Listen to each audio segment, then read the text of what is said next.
First of all, 8 new coaches, 5 defensive. I will say this. In 2021, offensive head coaches won 12 playoff games. Defensive head coaches won 1. In 2022, offensive coaches won 12 playoff games. Defensive coaches won, again, 1. This year, after the Super Bowl, offensive coaches will have won 9 games. Defensive coaches, stellar year, will have won 4. This would not have been my choice, but I do think Washington is the second best opening after the Chargers and Justin Herbert.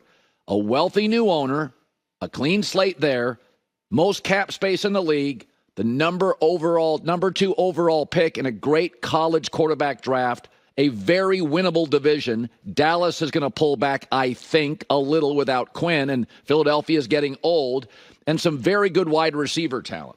So Dan Quinn should take care of the defense.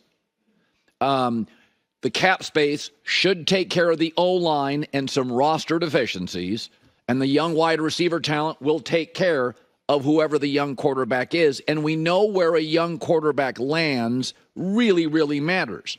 You also have a sharp GM from San Francisco, Adam Peters, to spend all that free agent money. So Drake May is probably going to Washington, so an East Coast kid can stay on the East Coast, Drake May, whose comp is Justin Herbert. It's a pretty good comp. I've watched enough of him. I see a lot of Justin Herbert. Big kid, moves well, power arm, good player. So, you know what this sounds like? Because my initial response is a defensive coach. You know what this sounds like? The Houston Texans. Number 2 pick, cap space, defensive coach, a connection to the San Francisco culture, some interesting wide receivers, and the previous 7-8 years, a laughable either executive office or owner. And C.J. Stroud and DeMeco Ryans turned it around. Laughing stock to the playoffs. Laughing stock to a playoff win in 1 year. So I think Washington's a really good job. I don't love 8 openings and 5 defensive coaches. But I will say, cap space, defensive coach who's got experience. He had a winning record in Atlanta and a Super Bowl game. He should have won, lost, but got there. Receiving talent. Go hire a good, smart OC. It sounds like it should work. Wouldn't have been my choice, but could work. But the more interesting part today to me is actually Dallas. So, again, Dan Quinn's a very good DC, and he was more than capable as a head coach. His best years were with Kyle Shanahan, but that's okay.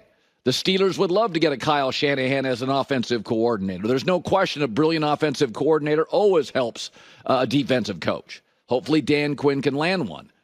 But it's very unlikely Dallas is going to land a young DC that connects, elevates that defense like Dan Quinn did.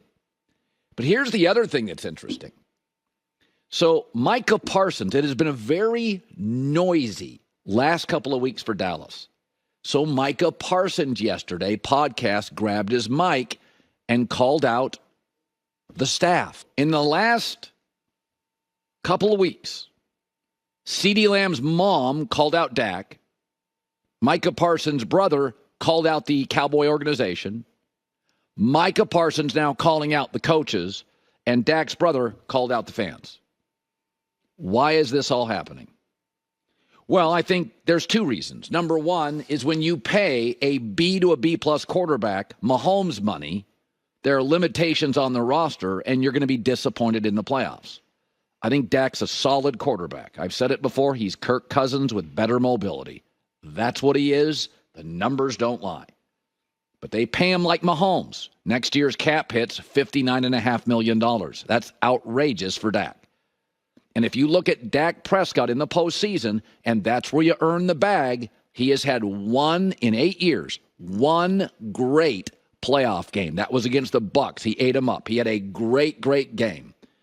He's had 1 other really good game. That was a loss at the Rams. That was a loss against the Packers.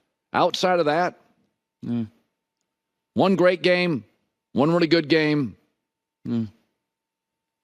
$59 million cap hit next year. And I think Dallas has mostly not been that noisy. Dez Bryant was the last noisy Cowboy. Why in the last couple of weeks, CeeDee Lamb, Dak's brother, Micah Parsons' brother, why? You know why, in my opinion? Because all those Cowboy players, and players see the truth, watched a young Jordan Love walk into Dallas. Had a better arm than Dak, moved a lot better than Dak, was more accurate than Dak, makes about 1/8 of Dak, and players went, he's just going in to the next 10 years. I think Cowboy players, I think Jordan Love walking into that stadium and lighting up Dallas with the youngest playoff roster since the 1970 Bills, and Jordan moves better than Dak. He's got a better whip than Dak. He's more consistently accurate than Dak, and he's not even into his prime yet, and he's not making any money. I mean, why else over the last 2 to 3 weeks? I mean, the Cowboys have lost playoff games before. Why would it get so noisy? I think that's what you're looking at. I don't know what the market is for Dak. Tom Brady had a 2 to 3 team market. Tom Brady. Bill Belichick just had no market. At $55 to $58 million, if you put him on the market, that's what his agent would want. What's Dak's market? Since that Russell Wilson mess with Sean Payton in Denver, people have no interest paying $50 million plus for a quarterback who's viewed as a B. So I think all of this came from Green Bay and Jordan Love, and you watched his talent, his movement, his accuracy, the whip, and I think those players saw it, and they see the truth. Dak's going to re-sign a big, fat contract. Jerry loves him, and you're going nowhere. Again, show Dak's playoff games. 8 years. The resume's in. One great game, one good game that he lost to the Packers, and a bunch of Kirk Cousins with mobility. Kirk Cousins with a Jordan brand. That's not a knock on Dak. That's Dak's truth. That's Dak's reality. And now players inside the organization are calling him out, and no Dan Quinn means they're probably not as good defensively. What kind of coordinator are you going to get in Dallas when McCarthy's in his last year? It's like trying to get a great OC in Chicago with Matt Eberflus when everybody understands it's his last year. The best candidates are not interested. The best candidates want to go coach with Harbaugh, who's got a 5-year guaranteed deal. Some of them may want to go coach with Dan Quinn. My guess is Dan Quinn takes one of his best assistants on the defensive side from Dallas. He may gut that Dallas staff. Because some of the best candidates are already gone. Remember, 8 jobs, 5 defensive coaches. So those guys are already stealing the best young people on the market defensively. So who do you think Dan Quinn's going to take? He's going to take people from the Cowboys. So the defensive staff for Dallas now going to get gutted. The players are unhappy with Dak. And Jerry is the one guy there that loves him. Does not feel like a good day for the Cowboys. Hi, everybody. It's me, Uncle Colin. Subscribe here to get the latest from the herd, including exclusive behind-the-scenes videos and more, wherever you may be, however you may be watching. Thanks again for making us part of your day.